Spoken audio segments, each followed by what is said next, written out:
Hello everyone, चलिए हम इस वीडियो में क्लास 8 के साइंस का तीसरा चैप्टर कोल एंड पेट्रोलियम के सभी टर्म एक एक करके देखते हैं। देखो, हेडिंग है आपका कोल एंड पेट्रोलियम। इसको मैं बाद में समझाऊंगा क्योंकि यही चैप्टर का मेन ही है, कैसे कोयला और पेट्रोल बनता है। सबसे पहले हम इसके पहले टर्म को देखते हैं। पहला टर्म है इसमें नेचुरल रिसोर्स।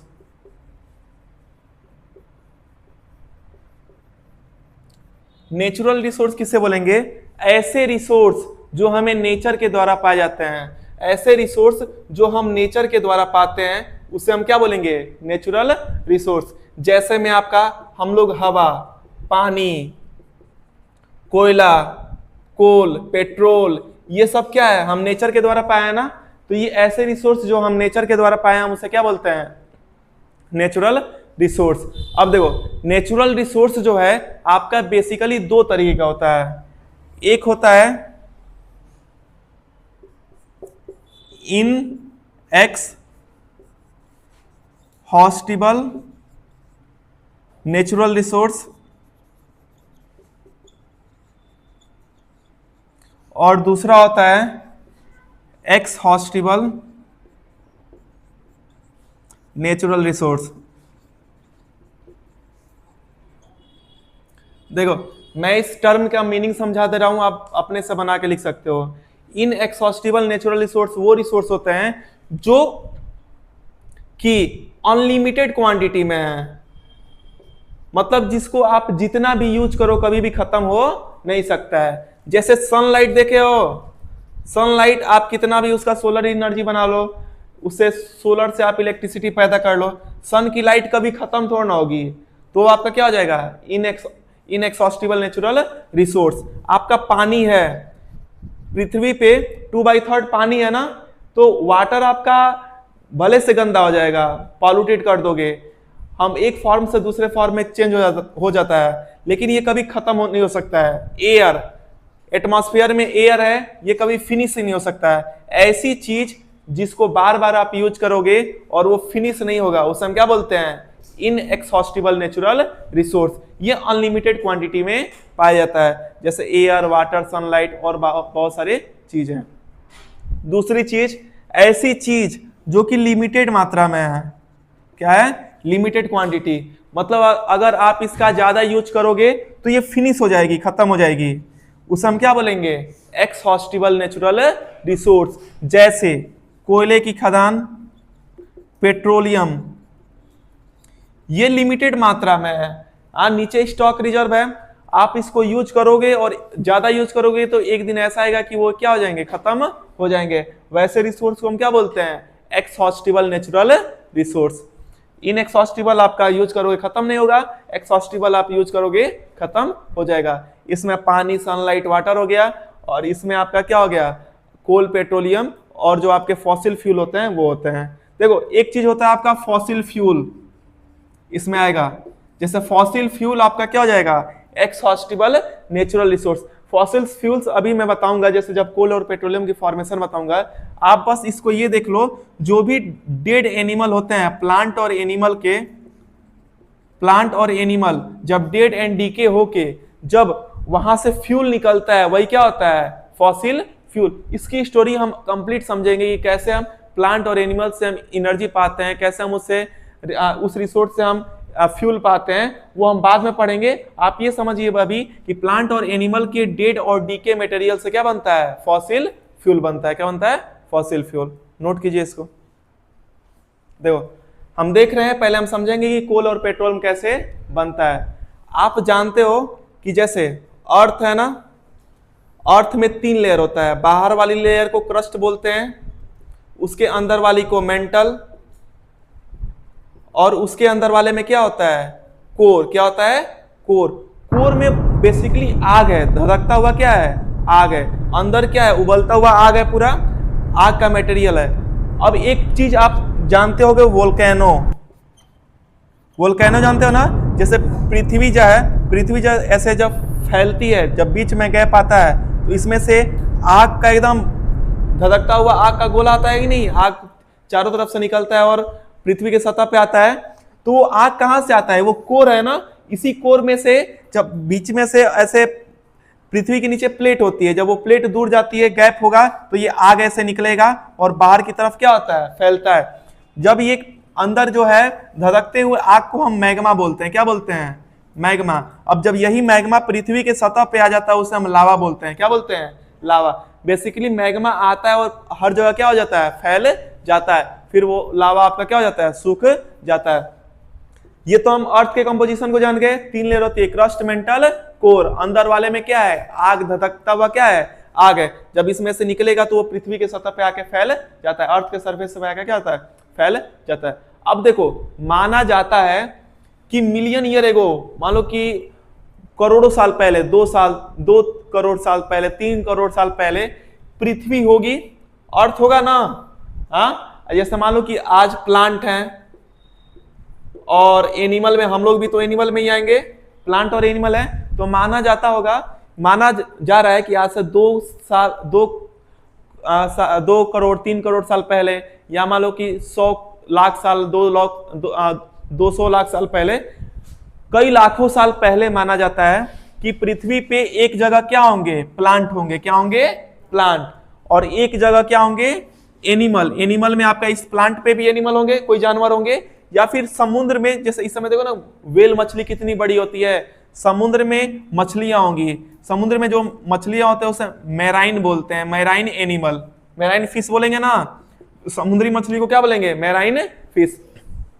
तो माना जाता है कि लैंड सरफेस पे प्लांट होगा, प्लांट मतलब फॉरेस्ट होगा, हर जगह हरियाली होगी, करोड़ों साल पहले की बात बोली जा रही है, या 100 लाख साल पहले की। तो आप माना जा रहा है कि 100 मिलियन ईयर एगो एक तरफ क्या होगा, फॉरेस्ट ही फॉरेस्ट होगा, क्या होगा, फॉरेस्ट ही फॉरेस्ट, और एक तरफ क्या होगा, समुद्र में जीव जंतु, जो बड़ी बड़ी फिश होंगी, ये पूरा एक जगह होंगी। पृथ्वी के नीचे कुछ एक्टिविटी हुआ होगा, जैसे पृथ्वी मान लो कि पढ़ाओ ना, पृथ्वी के नीचे प्लेट होती है, प्लेट कभी पास आती है कभी दूर जाती है, पास आएगी तो अर्थक्वेक हो जाता है, और दूर भागेगी तो वोल्केनो निकल जाता है। पृथ्वी के अंदर से, कोर में से जैसे ये दूर भागेगा तो इतना स्पेस खाली हो गया, और इसी रास्ते से क्या हो गया, वोल्केनो निकल जाता है। वोल्केनो निकलेगा, मैग्मा हर जगह क्या हो जाता है, फैल जाता है। ऐसा माना जाता है कि करोड़ों साल पहले ऐसा हुआ होगा कि अंदर से मैग्मा बाहर निकल के और पृथ्वी के चारों तरफ क्या हो गया होगा, फैल गया होगा, क्या होगा, फैल। अब सोचो, मैग्मा ऐसे बाहर निकला और चारों तरफ क्या हो गया, फैल गया। अब पेड़ हैं आपके, फॉरेस्ट हैं, वो जब धधकता हुआ आग का गोला आएगा तो एक पे एक गिरेंगे, और फॉरेस्ट है तो ये उसके ऊपर क्या होगा, मोटी पहाड़ की लेयर आ जाएगी। नहीं, पहले तो गोला होगा, गर्म गोला, मैग्मा जो है गर्म है, लेकिन बाद में धीरे धीरे ठंडा होके वो क्या हो गया होगा, आपका पहाड़ बन गया होगा। मैग्मा गर्म ठंडा होके क्या बनता है, रॉक्स बनता है ना, तो इस पे रॉक्स बन गया होगा, मोटी लेयर। ऐसे ही सी सरफेस पे जो ये समुद्री जीव जंतु हैं, जब ऊपर से ये मैग्मा आएगा तो समुद्र के जीव जंतु उसमें दब के कहां चले जाएंगे, नीचे। कहां जाएंगे, नीचे। सभी जीव जंतु कहां चले जाएंगे, नीचे। और ऊपर से क्या आ गया, मैग्मा। क्या आ गया, मैग्मा। मैग्मा जब वही लाखों मतलब कई साल बाद, 1000 साल बाद, या मान लो कि 20 साल 30 साल बाद, वो धीरे धीरे मैग्मा पहले तो गर्म है, फिर बाद में ठंडा होगा कि नहीं, जब ठंडा होगा तो वो क्या बन जाएगा, रॉक्स बन जाएंगे। क्या बन जाएंगे, पहाड़। ये रॉक्स बन जाएंगे इधर, और इधर ये रॉक्स बन जाएंगे। अब देखो, आज के समय अगर पेड़, मान लो बरसात के टाइम पेड़ अगर कट गया, बाहर फेंक दिए हो, पानी लगता है तो सड़ गल के खत्म हो जाता है कि नहीं, माइक्रो ऑर्गेनिज्म उसको खत्म कर देते हैं। कुत्ता मर गया, बिल्ली मर गई, गाय मर गई, अगर कहीं फेंक दोगे तो वो भी कुछ टाइम बाद डेड एंडिंग डिकम्पोज हो जाते हैं, खत्म हो जाते हैं कि नहीं। लेकिन अब देखो, यहाँ पे आप देखोगे कि पूरा गर्म मैग्मा है और उसको दबा दिया है, किसको, पेड़ पौधे को। और पूरा गर्म मैग्मा किसको दबा दिया है, समुद्री मछलियों को, समुद्री जीव जंतुओं को। तो अब बताओ, यहाँ पे डिकम्पोज वाला चीज हो पाएगा? जैसे यहाँ पे पेड़ अगर गिरता है तो वहां पे सड़ गल जाता है, यहाँ पे पेड़ सड़ गल पाएगा? नहीं गल पाएगा, क्योंकि ये पूरा गर्म है। और ठंडा होगा तो एकदम मोटी लेयर हो जाएगी, छोटे छोटे जो माइक्रो ऑर्गेनिज्म होते हैं वो इसको डिकम्पोज कर ही नहीं पाएंगे। और यहाँ पे भी वही केस होगा, समुद्री मछली भी डिकम्पोज नहीं हो पाएगी। अब देखो, वही आज के टाइम, ये करोड़ों साल पहले हुआ होगा, आज के टाइम यही पेड़ पौधे, अब देखो, एक तो दब गए और बहुत ज्यादा ऊपर से प्रेशर और टेम्परेचर है, अंदर दब गए हैं, प्रेशर और टेम्परेचर के वजह से ये नीचे दब दब के कुछ ना कुछ बनेंगे कि नहीं बनेंगे। और मान लो कि इसके ऊपर ये मिट्टी का परत आते आते, जैसे मान लो कि कोई रूम में आप लोग रह रहे हो, अगर 10 दिन के लिए बंद कर दोगे तो मिट्टी की सतह आ जाएगी कि नहीं उस पे। तो अब इस पे ये करोड़ों साल हो गया है, तो इस पे तो बहुत ज्यादा मिट्टी की सतह आ जाएगी। आज हम लोग रह रहे हैं, कहीं बिल्डिंग बनाए, कहीं रोड बनाए, हाँ, तो इस पे बहुत ज्यादा मोटी लेयर हो गई है। तो हाई प्रेशर और टेम्परेचर की वजह से करोड़ों साल बाद आज ये जो पहले प्लांट दबे थे वो किसमें चेंज हो जाते हैं, कोल में। किसमें? कोल में। प्लांट किसमें बदल जाते हैं, कोल। आज जो हम कोयला देखते हैं वो किसमें, वो कभी ना कभी क्या था, प्लांट था। क्या था? प्लांट था। और जो सी एनिमल थे वो किसमें कन्वर्ट हो जाते हैं, पेट्रोलियम में। किसमें? पेट्रोलियम बोलो चाहे क्रूड ऑयल बोलो, क्या बोलते हैं, क्रूड ऑयल। क्रूड ऑयल को जब हम बड़े बड़े रिफाइनरी में डालते हैं ना, तो उसमें फ्रैक्शनल डिस्टिलेशन प्रोसेस होता है। क्रूड ऑयल में से एक तरफ से पेट्रोल निकलेगा, एक तरफ से डीजल निकलेगा, एक तरफ से केरोसिन ऑयल निकलेगा, लुब्रिकेंट निकलेगा, ऐसे अलग अलग चीज निकलती है।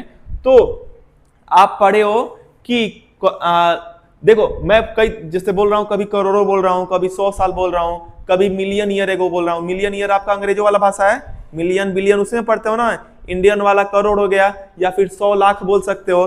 तो ये उसमें कोई कंफ्यूज होने वाली बात नहीं है। आज से करोड़ों साल पहले या 100 मिलियन ईयर एगो हम मानते हैं कि पेड़ पौधे होंगे और मैग्मा के वजह से दब गए होंगे। प्लांट जो है हाई प्रेशर और टेम्परेचर से क्या बन गया होगा, क्या बना होगा, कोयला। और एनिमल जो हाई प्रेशर और टेम्परेचर, जो सी एनिमल है, हाई प्रेशर और टेम्परेचर से क्या बना होगा, पेट्रोलियम। क्या बना होगा, पेट्रोलियम। पेट्रोलियम को ही हम जब फ्रैक्शनल डिस्टिलेशन करते हैं, रिफाइनरी में डालते हैं बड़े बड़े, तो एक तरफ से पेट्रोल निकलता है, एक तरफ से डीजल हो गया, कहीं से केरोसिन निकलेगा, कहीं से अलकतरा निकलेगा, ऐसे ऐसे चीज निकलते हैं। तो ऐसे हम जाने कि कोल और पेट्रोलियम कैसे बनता है। समझ में आया ये? लिखो इसको, देखो नेक्स्ट इसमें है टाइप्स ऑफ कोल। हम कोल के टाइप्स पढ़ रहे हैं। टाइप ऑफ कोल, कोल कितने तरीके के पाए जाते हैं। कोल बेसिकली 4 टाइप के पाए जाते हैं।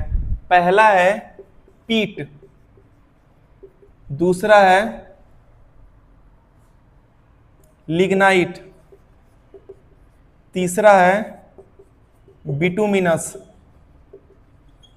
और चौथा है एंथ्रासाइट। कोयला है, कोयले के क्वालिटी के हिसाब से हम 4 पार्ट में इसको डिवाइड करते हैं। जैसे कोयला कहीं निकाले, हम मिट्टी कोयला निकाले, कुछ कोयला एकदम नया होता है। नया मतलब अभी लेटेस्ट में वो उसका डेड हुआ होगा, नीचे दबा होगा। तो जो तुरंत हाल ही का मतलब मान लो कि 10 साल 20 साल 10-20 लाख साल पहले, हाँ, तो वो लो क्वालिटी का होता है। वो ज्यादा हाई प्रेशर और टेम्परेचर की वजह से ज्यादा अच्छा नहीं बना है। जो मिट्टी टाइप का जो कोयला होगा ना, मड टाइप, उससे हम क्या बोलते हैं, पीट। क्या बोलते हैं, पीट। जो मिट्टी टाइप का कोयला होगा उससे हम क्या बोलेंगे, पीट। हम कार्बन की कंटेंट से जानते हैं कि जितना कार्बन होगा, कार्बन की कितना परसेंट है, उस हिसाब से हम कोयला को नापते हैं। कोल में आपका कार्बन कंटेंट हम देखते हैं। कार्बन जितना अच्छा होगा कोयला उतना अच्छा, कार्बन की क्वांटिटी कम तो कोयला कम। जैसे पीट है, तो पीट आपका मिट्टी टाइप का होता है। इसमें लगभग आपका 25 to 30% क्या होता है, कार्बन होता है। फिर अब जो मार्केट में आता है थोड़ा रफ टाइप का, तो थोड़ा गंदा होता है, लेकिन आप इसका हार्ड होता है। ये तो मिट्टी टाइप का होता है, भुरभुरा टाइप का, लेकिन थोड़ा जो सॉलिड टाइप का आता है वो क्या होता है, लिग्नाइट। क्या होता है, लिग्नाइट। इसमें कार्बन की कंटेंट पाया जाता है 45 to 60%। कितना पाया जाता है, 45 to 60%। वही बिटुमिनस है, बिटुमिनस में कार्बन की कंटेंट पाई जाती है, बिटुमिनस में आपके कार्बन की कंटेंट पाई जाएगी 65 to 80%। और सबसे अच्छा क्वालिटी का कार्बन, एकदम ब्लैक कलर का चमकता होता है, वो एंथ्रासाइट होता है। कौन सा होता है, एंथ्रासाइट। इसमें लगभग 95% के आसपास कार्बन पाया जाता है। तो हम क्या पढ़े हैं, कोयले कितने तरह के होते हैं, 4। पहला क्या होता है, पीट। दूसरा क्या है, लिग्नाइट। क्या है, लिग्नाइट। तीसरा क्या है, बिटुमिनस। चौथा क्या है, एंथ्रासाइट। एकदम मिट्टी तरह का पीट, इसका तो कोई यूज ही नहीं है। कभी मिट्टी वाला कोयला आप देखे हो, उसका यूज ही नहीं करते, पीट को हटा दो। सबसे लोवेस्ट क्वालिटी का क्या होता है? सबसे लोवेस्ट क्वालिटी का कोयला कौन सा होता है? लिग्नाइट। कौन सा होता है? लिग्नाइट। और सबसे अच्छा क्वालिटी कौन सा हो जाएगा? एंथ्रासाइट। कौन सा होता है? एंथ्रासाइट। लगभग 95% इसमें कार्बन पाया जाता है। भारत के जम्मू एंड कश्मीर के एरिया में एंथ्रासाइट कोयला पाया जाता है। बिटुमिनस जो है हम इसी का यूज करते हैं, जो हम घरों में कोयला आता है ना, वो कौन सा होता है? बिटुमिनस। कौन सा होता है? बिटुमन। ये आपका 65 to 80% इसमें कार्बन कंटेंट होते हैं। कभी कभी हम लिग्नाइट कोयला भी यूज करते हैं, लेकिन सबसे बेस्ट क्वालिटी आपका कौन है? एंथ्रासाइट। सबसे लो क्वालिटी कौन है? लिग्नाइट। पीट को तो निकाल ही दो क्योंकि मिट्टी टाइप का है, तो लिग्नाइट लो क्वालिटी और एंथ्रासाइट सबसे बेस्ट क्वालिटी। काले रंग का जो एकदम चमकता हुआ रहता है ना, वही क्या होता है? एंथ्रासाइट कोयला होता है। लिखो फिर नेक्स्ट बता रहा हूं। हम क्या सीखे? नेचुरल रिसोर्स दो तरीके होते हैं, एक्सहॉस्टिबल, इनएक्सहॉस्टिबल। फॉसिल फ्यूल क्या होता है? अभी पढ़े ना कि कोयला, ये पेड़ और पौधे दब जाते हैं तो वो उनके रिमेन्स क्या बचते हैं, जो उनके जो अवशेष बचते हैं ड्यू टू हाई प्रेशर और टेम्परेचर की वजह से, क्या बोलते हैं उन्हें? हम फॉसिल फ्यूल बोलते हैं। तो हम जाने कोयला कैसे निकालते हैं, पेट्रोल कैसे बनता है। अब ये हुआ कि कोयले में टाइप भी हम देख लिए, पीट, लिग्नाइट, एंथ्रासाइट, बिटुमिनस देखे ना। अब कोयला जो है उसको हम कितने तरीके से हम फॉर्म कर सकते हैं, कैसे कैसे हम यूज कर सकते हैं उसको देखेंगे। और पेट्रोलियम जो क्रूड ऑयल निकलता है उसको हम कैसे कैसे यूज कर सकते हैं उसको देखेंगे। सबसे पहले हम कोल वाला देख रहे हैं। कोल को हम कैसे अलग अलग तरीके से हम यूज कर सकते हैं। देखो क्या करते हैं ना कि जो कोयला हमें मिलता है, इसमें हम लोग डिस्ट्रक्टिव डिस्टिलेशन प्रोसेस अलाउ करते हैं। Destructive distillation. डिस्ट्रक्टिव डिस्टिलेशन में क्या करते हैं? देखो, अगर मान लो कि कोयला है, कोयला यहां पे ले लिए, मान लो कि 1 टन कोयला ले लिए बड़ी फैक्ट्री में, फिर इसको हम हीट करेंगे। क्या करेंगे? हीट करेंगे। और हीट कैसे करेंगे? नॉर्मल नहीं, ऐसे तो हीट करोगे तो जल जाएगा कोयला। हम हीट करते हैं 1000 डिग्री सेल्सियस पे, इतना गर्म। 100 डिग्री सेल्सियस पे आपका पानी भाप बन जाता है, एयर किस में बन जाता है? वेपर बन जाता है। लेकिन हम 1000 डिग्री सेल्सियस पे क्या करते हैं? इसको हीट करते हैं। जब हम इसको 1000 डिग्री सेल्सियस पे हीट करेंगे, और एक चीज और देखते हैं कि इसको हम हीट करेंगे इन अब्सेंस ऑफ एयर। हवा के कमी में हम क्या करेंगे? हीट करेंगे। जब कोयला जो है, कोयला को लिए हैं और 1000 डिग्री सेल्सियस पे अब्सेंस ऑफ एयर हीट करेंगे ना, तो देखो नॉर्मल क्या होगा। अगर मान लो कि ये कोयला है, कोयला को अगर हीट कर रहे हैं, गर्म कर रहे हैं, और हवा नहीं है, तो जैसे मान लो कि ऐसे तो गर्म करोगे तो जल जाएगा, और हवा के अब्सेंस में हीट करोगे तो वो गर्म होगा, बस गर्म होगा। जैसे मान लो कि ये बोर्ड है, दो तरह से होता है। एक तो मैं लाइटर से ऐसे माचिस जला के पेट्रोल छिड़क के जला दूं तो आपका गर्म होगा, जल जाएगा। और एक होता है कि प्रेस को खूब गर्म करूं और इस पे चिपकाऊं तो ये बोर्ड जलेगा नहीं, बस दाग आएगा कि नहीं। तो वैसे ही डिस्ट्रक्टिव डिस्टिलेशन होता है, एकदम तेज गर्म करते हैं लेकिन हवा उसमें रहता ही नहीं। तो कोयला जो है, कोयले को जब गर्म करेंगे तो एक देखो इसमें से हवा निकलेगा कि नहीं, गर्म करेंगे कुछ ना कुछ धुआं निकलेगा, कुछ ना कुछ गैस निकलेगा, गैस निकलेगा कि नहीं। उसी गैस को हम बोलते हैं कोल गैस। क्या बोलते हैं? Coal gas. जो गैस निकलता है उसे हम क्या बोलते हैं? Coal gas. अब देखो, और जब इतना चीज गर्म करोगे तो कुछ ना कुछ पानी भी निकलेगा, लिक्विड। जो पानी नीचे से निकलता है, लिक्विड, जो लिक्विड निकलता है उसे हम बोलते हैं कोल तार। क्या बोलते हैं? कोल तार। अब देखो कोयला जो है, अब गर्म करने की वजह से गैस निकल गया ऊपर, पानी नीचे छोड़ दिया, तो ये पहले से थोड़ा सा सिकुड़ जाएगा कि नहीं? हाँ, तो जो सिकुड़ जाता है उसे हम क्या बोलते हैं? कोक बोलते हैं। क्या बोलते हैं? कोक बोलते हैं। कोयले को गर्म करेंगे, जो हवा निकलेगा उसे क्या बोलेंगे? Coal gas. जो नीचे पानी छोड़ेगा उसे क्या बोलेंगे? कोल तार। और जो कोयला बचेगा, रिमेनिंग कोयला बचेगा, उसे हम क्या बोलेंगे? कोक बोलेंगे। इस प्रोसेस को हम क्या बोलते हैं? डिस्ट्रक्टिव डिस्टिलेशन बोलते हैं। अब देखो इसमें और चीज, कोल गैस का कहां यूज होता है? कोल गैस आप घरों में देखते हो ना, डोमेस्टिक पर्पज के लिए, किसी चीज को जलाने के लिए घरों में हम डोमेस्टिक पर्पज का यूज करते हैं, जलाने में यूज करते हैं। किसका? कोल गैस का, क्योंकि इसमें एनर्जी होता है तो ये जलाने में हेल्पफुल होता है। कोक, जो मार्केट में कोयला आता है ना, वो कोक आता है। क्या आता है? कोक। कोक एक पीने वाला होता है काले रंग का ना, पेप्सी, वो नहीं। जो आपका कोक जो है मार्केट में जो कोयला आता है उसको डिस्ट्रक्टिव डिस्टिलेशन से गुजार दिया जाता है, उसमें से कोल गैस निकल गया, कोल तार निकल गया, और जो आता है वो क्या आता है? कोक आता है। क्या आता है? कोक। और नीचे जो है जो लिक्विड छोड़ेगा उसे हम क्या बोलते हैं? कोल तार। जो रोडों को पिच किया जाता है ना, अलकतरा जो बनता है वही क्या होता है? कोल तार। इससे परफ्यूम बनाया जाता है आपकी, इसमें ये परफ्यूम हो गया, शैम्पू हो गया, इसका बनाने में यूज किया जाता है, बट इससे मेडिसिन भी बनाया जाता है और बहुत सारे इसके यूजेज हैं।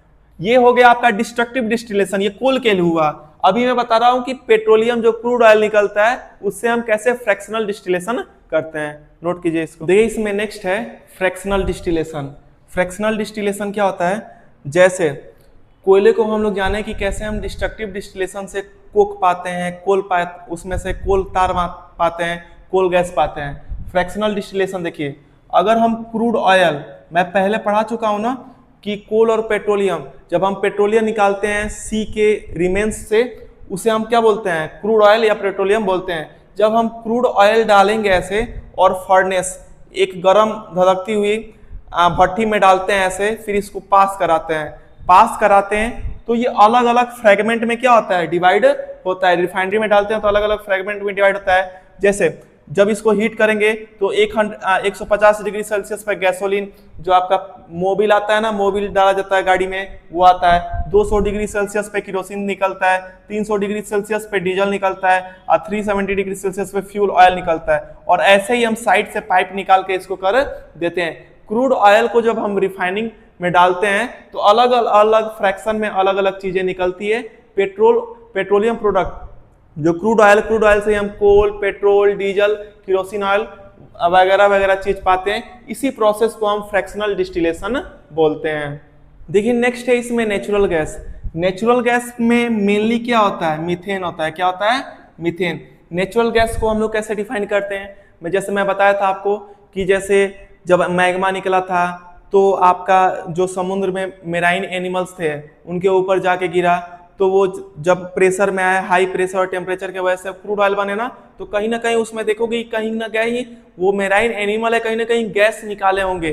तो आपका जो पेट्रोलियम का रिजर्व होता है, जो क्रूड ऑयल जहां पाया जाता है, जैसे समुद्र में जहां आपका क्रूड ऑयल पाया जाएगा, मान लो ये क्रूड ऑयल पाया जा रहा है, तो उसी के ऊपर कहीं आसपास देखा जाता है कि गैस का रिजर्व है। इसी से गैस कहीं से रिजर्व लीक हो, मतलब इसमें से गैस निकल के कहीं ना कहीं गैस का रिजर्व पाया जाता है। उसी गैस को हम लोग नेचुरल गैस बोलते हैं। क्या बोलते हैं? Natural gas. इसको हम समुद्र में ऐसे ड्रिलिंग के थ्रू नेचुरल गैस ऐसे निकालते हैं पाइप के थ्रू, और निकाल के और इसको कंप्रेस्ड करके हम बना देते हैं सीएनजी, कंप्रेस्ड नेचुरल गैस। और आज के समय देख रहे हो ना, जो भी व्हीकल चलती है, बस चल रही है, कार चल रही है, अगर सीएनजी से चल रही है तो उसमें पॉल्यूशन नहीं देता है, बहुत नाम मात्र का पॉल्यूशन प्रोड्यूस करता है। तो नेचुरल गैस आपका ऐसे निकलता है। एक चीज और होता है, जैसे घरों में आप लोग देखते हो एलपीजी गैस सिलेंडर होता है, तो जब आप अभी पढ़ाया था ना फ्रैक्शनल डिस्टिलेशन, तो फ्रैक्शनल डिस्टिलेशन के केस में क्रूड ऑयल को जब हम रिफाइन करेंगे तो वहां पे भी गैस निकलती है, तो उस गैस को हम बोलते हैं पेट्रोलियम गैस। क्या बोलते हैं? Petroleum gas. उस पेट्रोलियम गैस को हम जब लिक्विड के फॉर्म में स्टोर करते हैं तो उसी को हम बोलते हैं लिक्विफाइड पेट्रोलियम गैस या एलपीजी बोलते हैं। और जो नेचुरल गैस हम लोग निकालते हैं उसको कंप्रेस्ड करके जो बनाते हैं वो हम सीएनजी बोलते हैं। तो सीएनजी और नेचुरल गैस में यही अंतर है, दोनों देखोगे तो एक ही चीज है, क्योंकि पेट्रोलियम को हम जब फ्रैक्शनल डिस्टिलेशन करते हैं तो जो गैस निकलता है वो लिक्विड गैस है, और इसी पेट्रोलियम प्रोडक्ट जो ये आपका क्रूड ऑयल के ऊपर ही या कहीं रिमेन्स है एनिमल के, वहां के आसपास गैस पाई जाती है, उसी गैस को हम नेचुरल गैस बोलते हैं। ये भी मरे हुए सी मेराइन एनिमल्स हैं जो थे, उन्हीं के डिकम्पोज डेड मटेरियल से जो गैस टाइप का जो लीक पाया जाता है जमीन के नीचे, वही आपका नेचुरल गैस होता है। देखिए इसमें नेक्स्ट हेडिंग है लिमिटेशन ऑफ फॉसिल फ्यूल। जो हम लोग फॉसिल फ्यूल यूज करते हैं कोल, पेट्रोलियम, उसकी क्या कमी है? एक तो ये कमी है कि लिमिटेड क्वांटिटी में है, जो बन गया हजारों लाखों करोड़ साल पहले वो बन गया है, अब मान लो कि हम खत्म कर देंगे तो उसको बनाने में बहुत टाइम लगेगा, तो ये लिमिटेड अवेलेबिलिटी है, बहुत कम मात्रा में है, हमें इसका ध्यान से यूज करना चाहिए। ये इसकी कमी है कि बहुत ही कम अमाउंट में है। दूसरा है कि जब इसको जलाते हो कोयला जलाओगे, पेट्रोल जलाओगे, डीजल जलाओगे तो इससे पॉल्यूशन निकलता है और ये हवा में जाता है, एयर पॉल्यूशन उसके वजह से होता है। तो दो इसकी मेन लिमिटेशन है। पहली लिमिटेशन है कि ये बहुत ही कम क्वांटिटी में पाया जाता है और दूसरी मेन लिमिटेशन है कि इससे एयर पॉल्यूशन होता है। और कुछ कुछ चीजें हम यहाँ पे देखेंगे। अब हम ये देखेंगे कि एयर पॉल्यूशन जो होता है इसके वजह से क्या क्या मेन हार्मफुल इफेक्ट होते हैं। जैसे आप देखोगे कार्बन मोनोऑक्साइड गैस निकलती है। जैसे मान लो कि व्हीकल से आपकी कार्बन मोनोऑक्साइड, जब कोल को अच्छे से जलाओगे नहीं, हवा के एब्सेंस में जलाओगे तो कौन सी गैस निकलती है? Carbon monoxide. कार्बन मोनोऑक्साइड आपका ऑक्सीजन की तरह ही होता है। जब हम सांस लेते हैं तो कार्बन मोनोऑक्साइड तेजी से जाता है हमारे शरीर में। जब तेजी से जाता है तो जहां आपका ऑक्सीजन जाना चाहिए उसके जगह पे क्या जाता है? Carbon monoxide. और हमें प्रॉब्लम हो सकती है, हमारे सेल्स में जाता है और हमें बहुत बड़ी प्रॉब्लम होती है। और कार्बन मोनोऑक्साइड हम सांस के थ्रू लेंगे तो हमें हेडेक हो सकता है, यहां तक कि हम कोमा में जा सकते हैं। तो ये बहुत बड़ा ड्रॉबैक है कार्बन मोनोऑक्साइड। आगे देखो ग्रीन हाउस गैस इंक्रीज होता है। ग्रीन हाउस गैस में जैसे आपका मीथेन हो गया, आपका कार्बन डाइऑक्साइड की मात्रा जब बढ़ेगी एटमॉस्फेयर में तो आपका ग्लोबल वार्मिंग होगा। क्या होगा?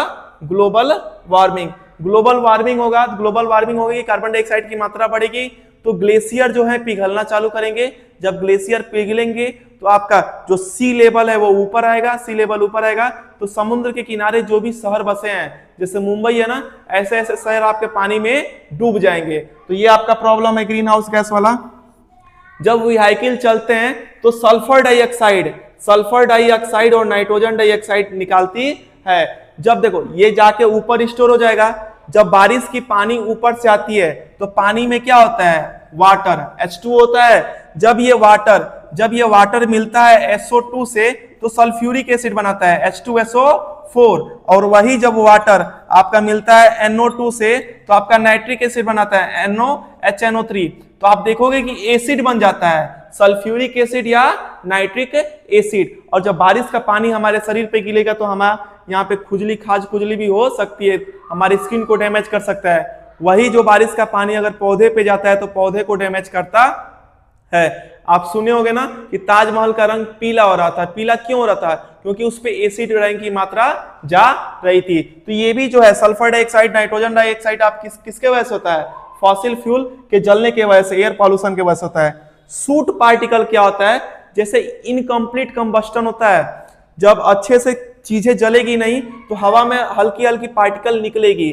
जो ये हल्की हल्की पार्टिकल निकलती है ना, तो अगर इसको हम एयर में जैसे रेस्पिरेशन के थ्रू अगर हम इसको ले लेते हैं शरीर में तो शरीर में जाता है तो अस्थमा तक की बीमारी हो सकती है। तो सूट पार्टिकल आपकी इनकम्प्लीट कंबस्टन के वजह से होता है, अच्छे से जलता नहीं है।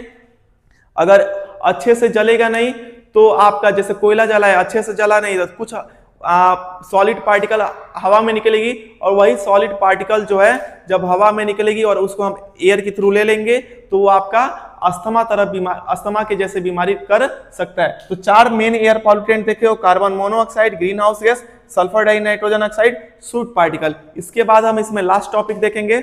नेक्स्ट है इसमें कंजर्वेशन ऑफ फॉसिल फ्यूल। जो फॉसिल फ्यूल है हमें इसे बचाना चाहिए। बचाना क्यों चाहिए? अभी पढ़े हो ना कि लिमिटेड अवेलेबिलिटी, लिमिटेड क्वांटिटी में है, तो हमें इसे बचा के रखना चाहिए ताकि आने वाली जनरेशन भी इसको जान सके। हमें इतना नहीं यूज कर देना चाहिए कि आने वाली जनरेशन को पता ही न रहे कि पेट्रोल कैसा होता था, डीजल कैसा होता था। हमें बचाना चाहिए, हमें कंजर्व करना चाहिए, हमें कंजर्व करना चाहिए फॉर फ्यूचर जनरेशन। किसके लिए? फ्यूचर जनरेशन, जो आने वाले जनरेशन है उसी के लिए हमें इसको बचा के रखना चाहिए। दूसरी चीज हम कैसे बचा सकते हैं? जितने भी इनएक्सहॉस्टिबल नेचुरल रिसोर्स है ना, जैसे विंड